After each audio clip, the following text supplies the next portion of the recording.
Hi guys, Milab Tarot here. Welcome back po for your kapalaran sa pag-ibig. Para po ito sa mga fire signs, Aries, Leo, and Sagittarius. Maglalagay na lang po ako ng timestamp sa may description box para po mapuntahan ninyo ang inyong zodiac signs. Pero syempre, this is a general reading, kaya hindi po lahat ay makaka-relate. Okay, so we will start po with Aries. Ano kaya yung posibleng pagdaraanan ng mga Aries sa mga susunod na mga araw? We have here the Five of Swords, the Five of Wands, the Justice card, and the Queen of Pentacles. Okay, so base sa mga barahan na to, mukhang may conflict na mangyayari sa mga susunod na mga araw. Pero kahit na parang magkakaroon ng away dito or hindi pagkakaunawaan, pwedeng maitatama din ito.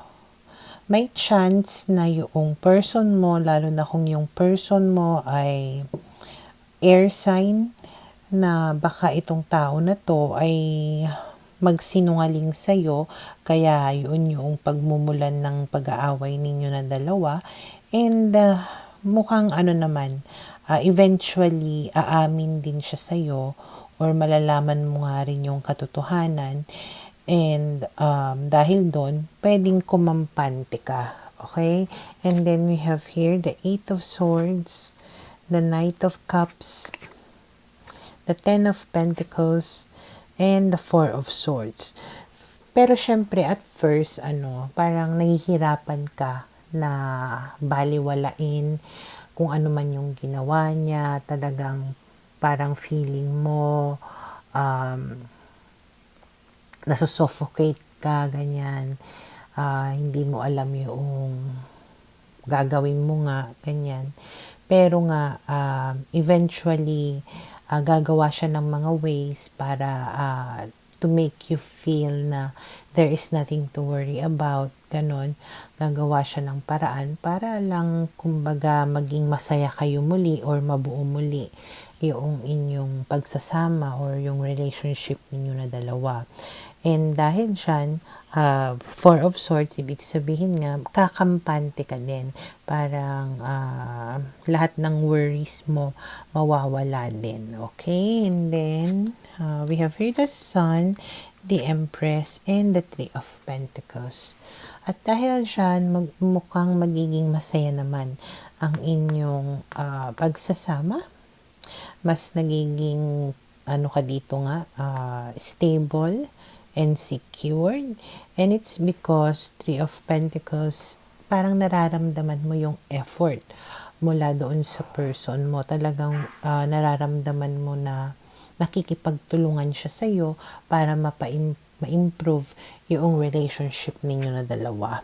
And then we have here the Lovers and the Four of Cups. So, parang ang dating is sobrang in love kayong dalawa dito. Ang saya-saya ninyo na parang wala ka nang hahanapin pa or hihilingin pa. Okay? And then we have here the Page of Cups. This can eventually result into pregnancy, ganyan. Or, pwede kayong magkaanak nitong tao na ito. Kung hindi man, ibig sabihin lang, mas parang nagiging emotionally connected kayo with each other. Mas napapatibay yung emotions ninyo para sa isa't isa. Okay? So, for now, ito yung nakikita ko na posibleng mangyari sa mga Aries.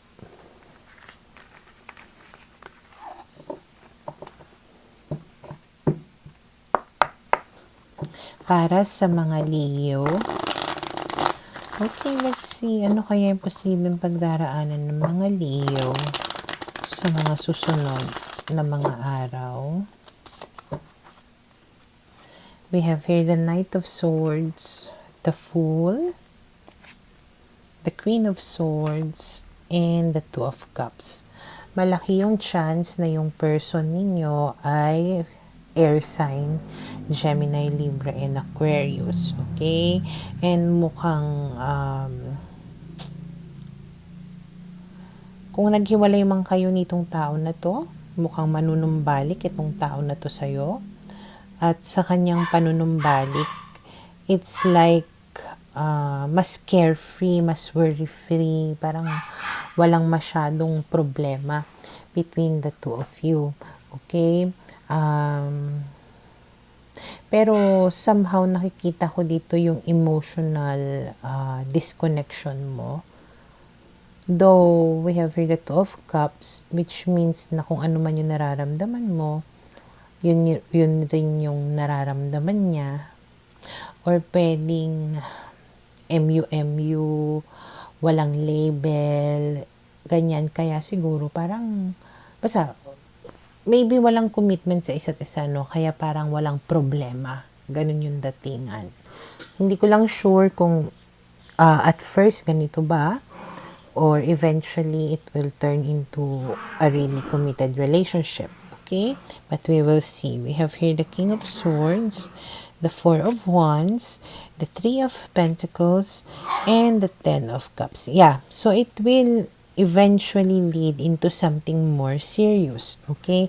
And pwedeng siya yung mag-initiate nga na, okay, parang let's work our relationship, ganyan, na gawin nating mas seryoso, let's get engaged, or let's have label, ganon, maging official na tayo, magkaroon na tayo ng pamilya. Basta something to level up yung relationship ninyo na dalawa.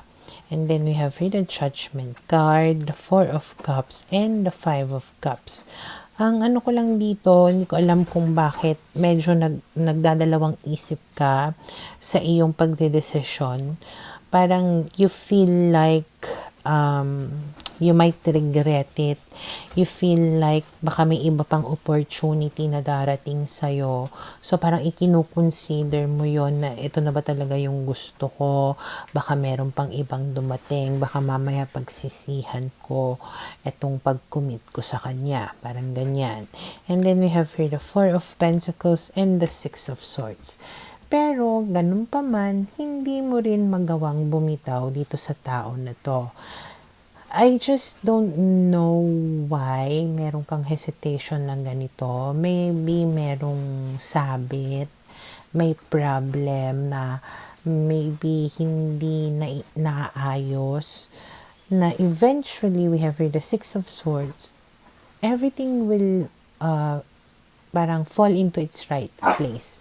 Parang mafi-fix din kung ano man yung pumipigil sa'yo to totally commit to this person. Okay? And then we have here the Knight of Pentacles. Okay, sorry po naputol. Pasensya na po. So, we have here the Knight of Pentacles na ibig sabihin nga, eventually, magiging committed din kayo sa isa't isa. Okay? Medyo magiging mabagal nga lang yung progression or yung usad ng relationship ninyo or development nito, ano.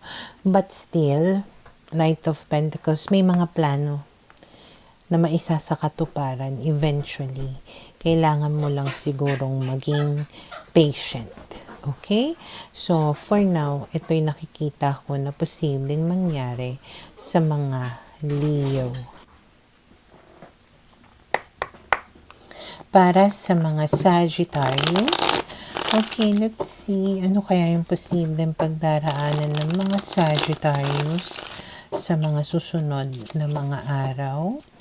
We have here the King of Cups, the Devil, the Judgment card, and the Moon. Okay, may isang tao dito na sobrang mahal ka, sobrang attracted or bonded or attached sa iyo.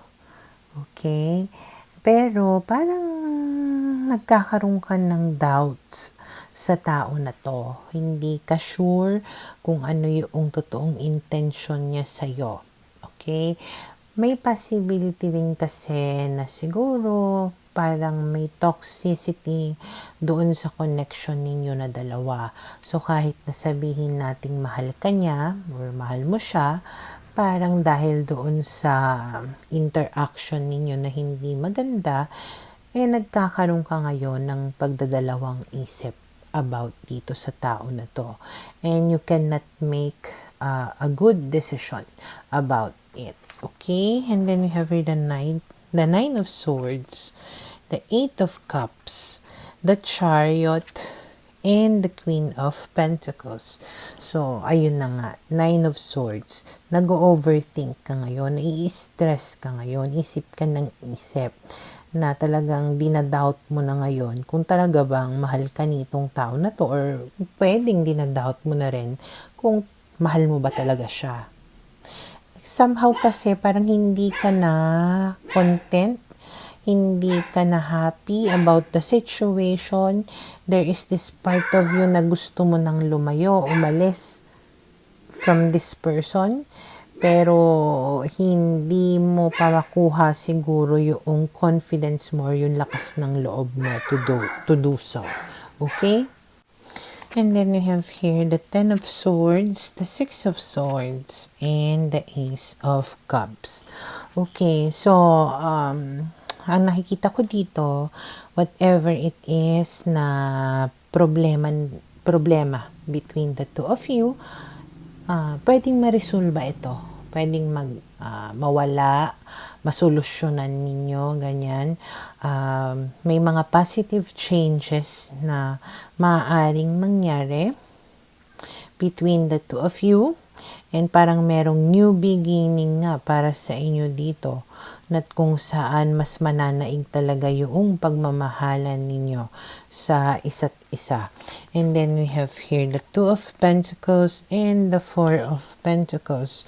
Pero siguro right now, medyo parang you are trying to balance muna yung mga bagay-bagay, or tinitimbang mo ng maigi. Okay? Pero, ayun nga, Four of Pentacles, ibig sabihin, hindi ka rin naman basta-basta bibitaw sa tao na ito.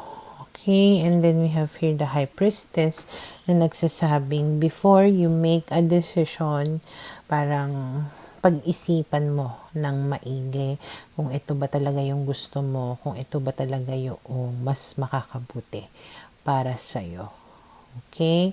So, for now, ito yung nakikita ko na posibleng mangyari sa mga Sagittarius.